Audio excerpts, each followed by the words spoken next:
राम दोस्तों, dark story के इस हैरान कर देने वाले एपिसोड में आप लोगों का स्वागत है। आज मैं आप लोगों के सामने पूजा नाम की लड़की की एक सच्ची भूतिया घटना को लेकर आ चुका हूँ, जिसको सुनने के बाद आप वो गलती कभी नहीं करोगे जो पूजा ने की। तो कहानी की शुरुआत करते हैं। ये कहानी उत्तर प्रदेश के जिले अलीगढ़ की है। अलीगढ़ में एक छोटा सा गाँव, जहाँ पर पूजा अपने दादा दादी और मम्मी के साथ रहा करती थी। पूजा पढ़ाई लिखाई में बहुत ही होनहार थी और एक अफसर बनना चाहती थी। पूजा फर्स्ट ईयर की स्टूडेंट थी। पूजा की आर्थिक स्थिति भी बहुत ही बेकार थी, क्योंकि उसके पिता नहीं थे और कमाने वाला उनके घर में कोई नहीं था। बचपन से ही गरीबी को देखकर पूजा ने सोचा कि मैं एक बड़ी अफसर बनूंगी और अपने घर की गरीबी को दूर करूंगी। पूजा डेली 4 बजे उठा करती थी और रनिंग करने के लिए अपने गांव से 1 किलोमीटर दूर रोड पे जाया करती थी। गांव में पार्क वगैरह तो होते नहीं हैं, तो बच्चे रोड पे ही रनिंग वगैरह की प्रैक्टिस किया करते हैं। और यही पूजा भी क्या करती थी। पूजा अपने साथ अपनी सहेली नेहा को भी लेके जाया करती थी। नेहा भी उसके साथ रनिंग करने जाया करती थी। पूजा और नेहा पड़ोस में ही रहने वाली लड़कियां थी और दोनों ही फर्स्ट ईयर की स्टूडेंट थी। एक रोज की बात है, काफ़ी बारिश हुई और उनके गांव में लाइट नहीं थी। अचानक से रात में पूजा की आँख खुलती है और पूजा टाइम नहीं देखती है और रनिंग करने के लिए तैयार होकर निकल जाती है। पूजा तैयार होकर जैसे ही बाहर आती है और वो नेहा को बुलाने के लिए जाती है, वो क्या देखती है कि नेहा अपने घर के बाहर ही खड़ी है। और पूजा कहती है, मैं तुझे ही बुलाने आ रही थी। नेहा कहती है, हाँ ठीक है, चल चलते हैं। और दोनों रनिंग करने के लिए चल देते हैं। वैसे तो दोनों सहेलियां आपस में बात करके ही रनिंग करने जाया करती थी, लेकिन उस रोज पूजा देखती है कि नेहा चुपचाप पीछे आ रही है। पूजा नेहा से कहती है, क्या हुआ, आज तू काफ़ी गुमसुम और चुपचाप है। वो कहती है, पूजा जवाब नहीं देती, वो चलती रहती है। तो पूजा सोचती है कि थोड़ी सा इसकी तबीयत ठीक नहीं है। और दोनों 1 किलोमीटर कच्चा रोड को पार करके एक पक्के रोड पर जाते हैं और अपनी रनिंग कंटिन्यू करते हैं। रनिंग कंटिन्यू करने के बाद पूजा अपने घर आ जाती है और नेहा को कहती है, ठीक है, अब हम सुबह मिलेंगे। घर पे आने के बाद पूजा हाथ पैर धोती है और फिर से अपने बिस्तर में लेट जाती है, क्योंकि लाइट वगैरह नहीं थी और गांव में उस टाइम भी अंधेरा था। 1-1.5 घंटे बीते होते हैं। पूजा को अपने गेट खटखटाने की आवाज़ सुनाई देती है। पूजा गेट खोलती है और गेट क्या देखती है कि गेट पर उसकी सहेली नेहा खड़ी है। और नेहा पूजा से कह रही है कि आज रनिंग करने नहीं चलना। पूजा हैरान हो जाती है। पूजा कहती है कि अभी तो हम रनिंग करके आए हैं। ये सुनने के बाद नेहा हैरान हो जाती है। नेहा कहती है कि हम रनिंग करने कहाँ गए, अभी तो 4 बजे हैं। जब जैसे ही नेहा ने 4 बजे का नाम लिया, पूजा हैरान हो गई। यदि अभी 4 बजे हैं, 4 बजे तो हम रनिंग करने गए थे। नेहा कहती है, नहीं है, अभी 4 बजे हैं, हम रनिंग करने कहाँ गए, मैं तो अपने घर से आ रही हूँ। ये सुनने के बाद पूजा हैरान हो जाती है।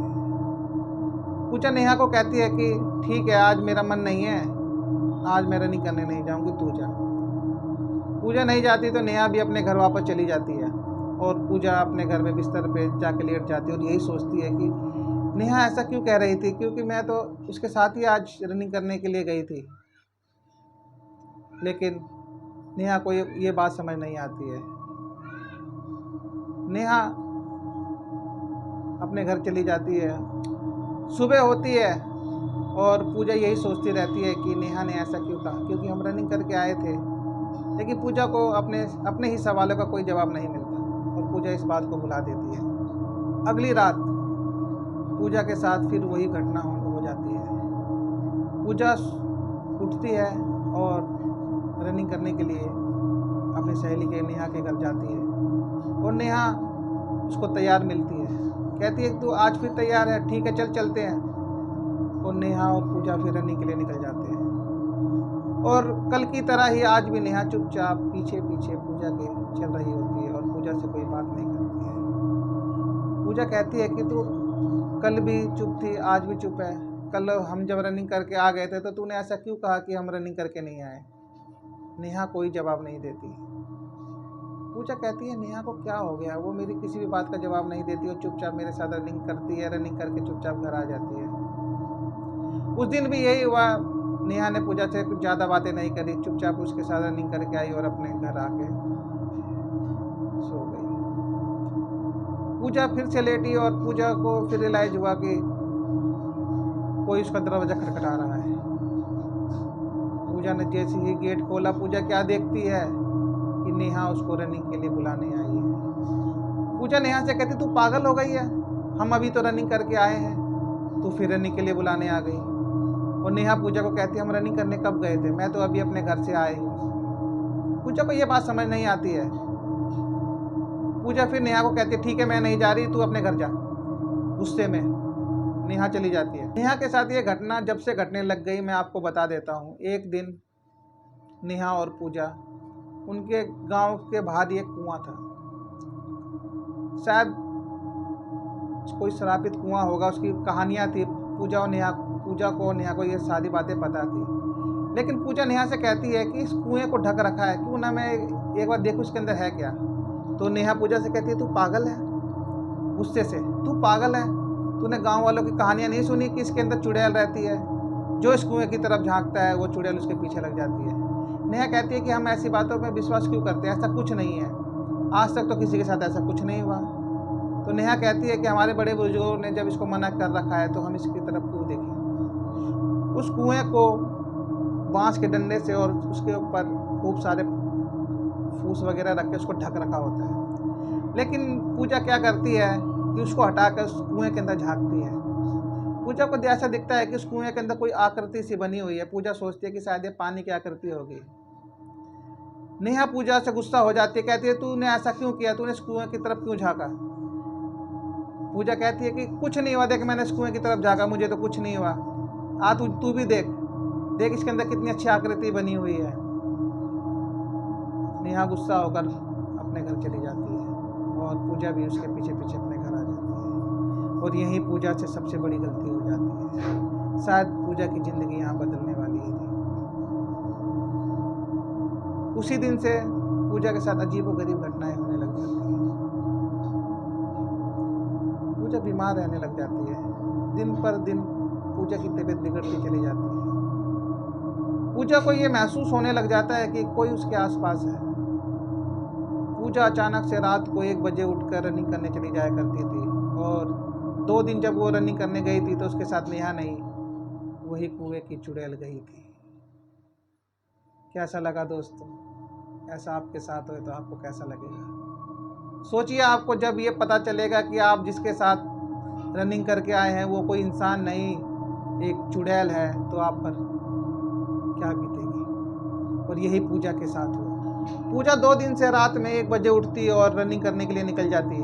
वो घड़ी की तरफ नहीं देखती, ना कोई टाइम देखती। और उसके साथ उसकी सहेली नेहा नहीं, वो कुएं की चुड़ैल जाया करती थी।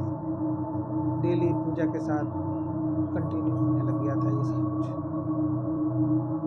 पूजा को रियलाइज हुआ कि जब मैं रनिंग करने जाती हूँ तो नेहा मुझसे ज़्यादा बातें नहीं करती, लेकिन जब घर पे रहती है तो नेहा मुझसे बहुत बातें करती है। पूजा नेहा से कहती है कि जब हम रनिंग करने जाते हैं तो तू हमारे साथ नहीं, तू मुझसे ज़्यादा नहीं बोलती, ऐसा क्यों हो रहा है। तो नेहा कहती है, मैं तेरे साथ रनिंग करने जाती ही नहीं। सुनती है, पूजा कहती है कि नेहा मेरे साथ ऐसा क्यों कर रही है। वो मेरे साथ रनिंग करने जाती है फिर भी मना करती है, लेकिन पूजा के साथ तो कोई और ही रनिंग करने जाता है। एक दिन पूजा अपने घर में अपने बिस्तर पर सो रही होती है। अचानक से पूजा को क्या लगता है कि कोई उनको बुला रहा है। उनको ऐसा लग रहा है कि नेहा उनको आवाज़ दे रही है। नेहा की आवाज़ में कोई उनको बुला रहा है और रात के तकरीबन 12:50 का टाइम हो रहा होता है। उनको ये महसूस होता है कि किसी ने उनका गेट खटखटाया और पूजा उठती हैं और अपना गेट खोलती हैं। और पूजा क्या देखती हैं कि उनके गेट पर कोई नहीं है। पूजा सोचती है कि शायद ये मेरा वहम होगा और जाके अपने बिस्तर पर दोबारा सो जाती है। जैसे ही वो अपने बिस्तर पर सोती है, उनको क्या लगता है कि कोई उनके बगल में लेटा हुआ है। पूजा को पूरा महसूस हो रहा था क्योंकि पूजा उस चुड़ैल की चपेट में आ चुकी थी। पूजा लेटी हुई थी और उनको ऐसा लगा कि उनके बगल में कोई लेटा है। पूजा ने जैसे ही अपना सर घुमाया और देखने की कोशिश की कि कौन है, तो पूजा को क्या दिखाई दिया कि उनके साथ एक भयानक आंखों वाली एक औरत लेटी हुई है, जिसकी हाइट ज़्यादा नहीं, मात्र 3.5 फुट के करीब होती है। उसको देखने के बाद पूजा इतनी जोर से चिल्लाती है और उनकी चीख सुनने के बाद तुरंत उनकी मम्मी वहाँ आ जाती है और कहती है, पूजा क्या हुआ, क्या हुआ बेटा। पूजा कांपते हुए शब्दों में अपनी मम्मी से कहती है, मम्मी अभी मेरे बगल में कोई लेटा हुआ था, जिसकी लाल लाल आंखें मुझे बहुत डरा रही थी। वो कोई और नहीं, वो चुड़ैल थी। पूजा की मम्मी कहती है, नहीं तेरा वहम होगा, देख यहाँ कोई नहीं है। कहती नहीं मम्मी, कोई तो थी। पूजा की मम्मी कहती है, तेरा वहम होगा या तूने सपना देखा होगा, सो जा। पूजा अपनी मम्मी से कहती है कि नहीं मम्मी, ये मेरा वहम नहीं, मैंने अभी उसको बिल्कुल अपनी आंखों से देखा था, क्योंकि मैं सोई नहीं थी। मुझे ऐसा महसूस हुआ कि किसी ने गेट खटकाया, मैं गेट खटका के खोलने गई, देखा तो वहाँ कोई नहीं था, और मैं जैसे ही बिस्तर पर लेटी मुझे ऐसा महसूस हुआ कि कोई मेरे साथ लेटा हुआ। पूजा की मम्मी कहती है, शायद तेरा वहम होगा, ठीक है मैं तेरे पास आज लेट जाती हूँ। उस रात पूजा के साथ उसकी मम्मी उसके पास हो जाती है, जैसे तैसे वो रात कट जाती है। अगली सुबह होती है, पूजा खाना बना रही होती है। अचानक से पूजा को ऐसा लगता है कि कोई उनके आगे पीछे घूम रहा है। ऐसा लगता था कि कोई हवा इधर से इधर, इधर से उधर जा रही है। पूजा पीछे मुड़कर देखती है, लेकिन उनको कोई दिखाई नहीं देता। पूजा अपनी मम्मी से कहती है कि मम्मी अभी मैं खाना बना रही थी तो आप आई थी। उसकी मम्मी कहती नहीं बेटा, मैं तो खेतों में काम करने गई थी, मैं तो अभी अभी आई हूँ। ये सुनने के बाद पूजा कहती है अपनी मम्मी से कि अभी अभी मुझे ऐसा महसूस हुआ कि कोई परछाई या कोई चीज़ मेरे आगे पीछे, मैं जब खाना बना रही थी तो इधर उधर जा रही थी। पूजा की मम्मी कहती है कि बेटा ये तुझे वहम हो चुका है, तू ऐसी बातें क्यों कर रही है, कल रात को भी तू काफ़ी डरी हुई थी, ऐसा कुछ नहीं है। पूजा को लगता है कि शायद मेरी बातों को मेरी मम्मी यकीन न माने। रात जैसे तैसे दिन गुजरता है और रात होती है। और रात होती है तो पूजा को क्या महसूस होता है कि कोई उसे आवाज़ दे रहा है, कोई उसे कह रहा है कि पूजा आ जा, पूजा आ जा। और पूजा उठती हैं और अपने घर का दरवाज़ा खोलती हैं और धीरे धीरे उस कुएं के पास चली जाती है। उस कुएं के पास जाकर पूजा को ऐसा लगता है कि कोई उन्हें कुएं में कूदने को कह रहा है। कोई कह रहा है कि पूजा आ जा, तेरा घर यही है। इतने में पूजा को क्या लगता है कि पीछे से किसी ने उनको आवाज़ दी, और कोई वो और कोई नहीं, उनकी मम्मी थी। जैसे ही पूजा को उनकी मम्मी की आवाज़ सुनताई देती है, पूजा कहती है कि मैं यहाँ कैसे। पूजा की मम्मी कहती है कि तू बेटा यहाँ कैसे आ गई। पूजा कहती है कि मुझे नहीं पता मम्मी, मैं यहाँ कैसे आ गई, मुझे ऐसा लगा कि किसी ने मुझे आवाज़ दी और मैं उस आवाज़ के साथ साथ यहाँ आ गई, और वो आवाज़ मुझे यूँ कह रही है कि इस कुएं में कूद जा, तेरा असली घर यही है। पूजा की मम्मी को यकीन हो जाता है कि ये और कोई नहीं, इस कुएं की चुड़ैल ही है, क्योंकि पूजा की मम्मी को सब पता था कि इस कुएं में चुड़ैल रहती है।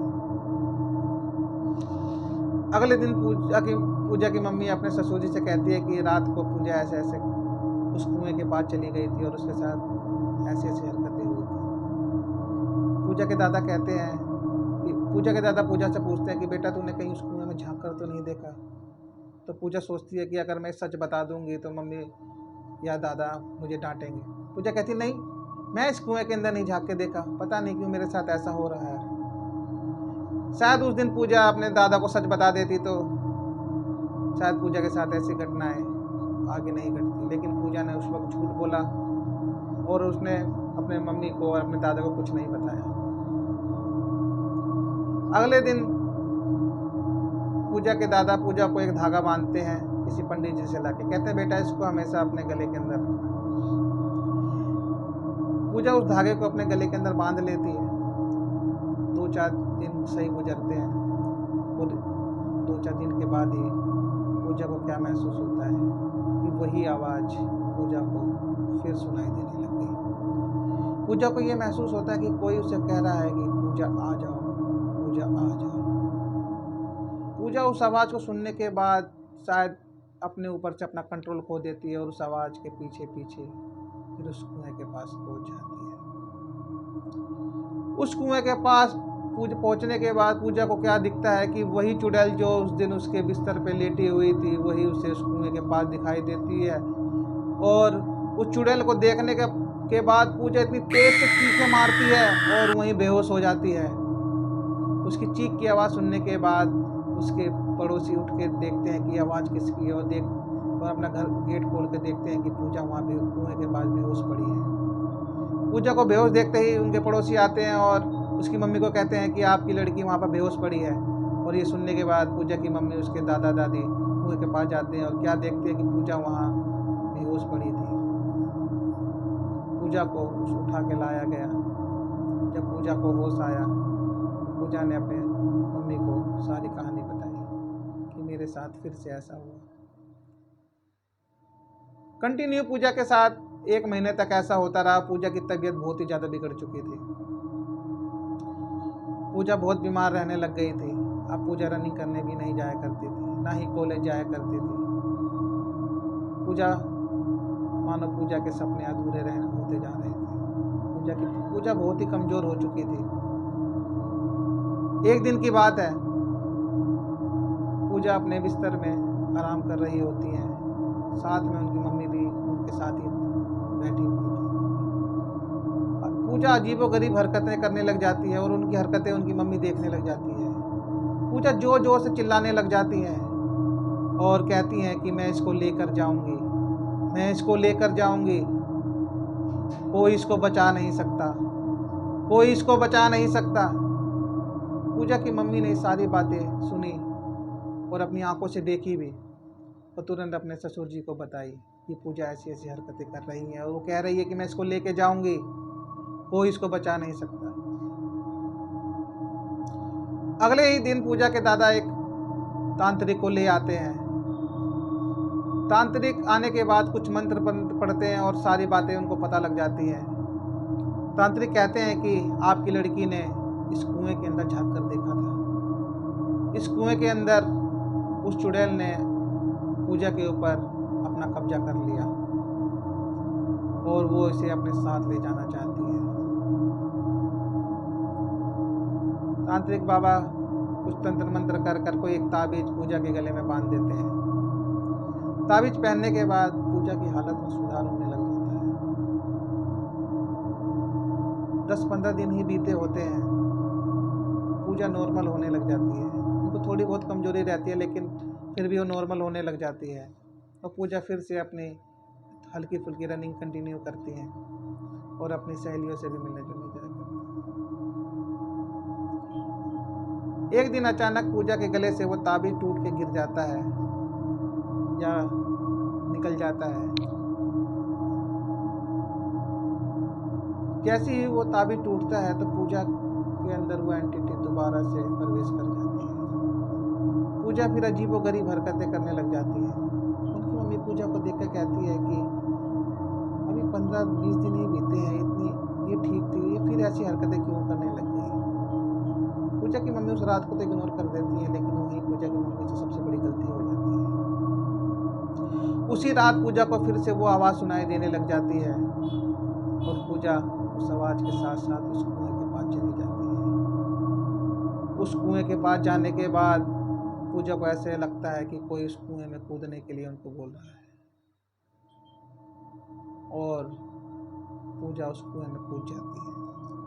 जैसे ही पूजा उस कुएं में कूदती है, अचानक से चीख मारती है और कुएं में कूद जाती है। उनकी चीख सुनने के बाद गांव वाले उस कुएं के पास आते हैं और कहते हैं कि इसके अंदर अभी कोई लड़की कूदी है। और वो क्या देखते हैं कि उस कुएं में और कोई नहीं, पूजा ही कूदी है। जैसे तैसे पूजा को बाहर निकाला जाता है। पूजा को बाहर निकालने के बाद पूजा को घर लाया जाता है और पूजा बेहोश। पूजा को कोई होश नहीं आता। डॉक्टर भी उनको दवाई वगैरह देते हैं फिर भी उन्हें होश नहीं आता और 3 दिन बाद पूजा को हल्का फुल्का होश आता है। लेकिन शायद पूजा को जिंदगी भर की ही बेहोशी हो चुकी थी। जब पूजा को होश आता है तब पूजा अलग ही हरकतें करती है। ऐसा लगता है कि पूजा को कुछ याद ही नहीं। पूजा ने अपना दिमागी संतुलन ही खो दिया। आज इस कहानी को 12 साल हो चुके हैं। आज ये पूजा अपने दिमाग का संतुलन खो चुकी है और कोई भी तांत्रिक उनको ठीक नहीं कर पा रहा है। एक ऐसी होनहार लड़की जो पढ़ने लिखने में इतनी होशियार थी, एक गलती की वजह से उसने अपनी पूरी ज़िंदगी खराब कर ली। आज 2024 में जब ये कहानी हमको नेहा ने बताई, उसने बताया कि अजय भाई, आज भी पूजा अपने मानसिक संतुलन खो चुकी है। आज भी वो ऐसी पागलों जैसी हरकत किया करती है। आज पूजा का ना कोई दोस्त ना कोई, पूजा अकेले में ही बड़बड़ाती रहती है। हम उम्मीद करते हैं कि आगे चलकर पूजा की तबीयत में कुछ सुधार आएगा। कैसी लगी आपको ये स्टोरी? मोरल ऑफ स्टोरी ये होती है कि जब कोई चीज़ पैरानॉर्मल हो चुकी हो तो उस चीज़ की तरफ कभी आगे नहीं बढ़ना चाहिए। शायद उस दिन पूजा उस कुएं की तरफ नहीं जाती तो आज एक अवसर होती, लेकिन पूजा ने सबसे बड़ी गलती वही कर दी। जो चीज़ श्रापित थी उसी के पास चली गई।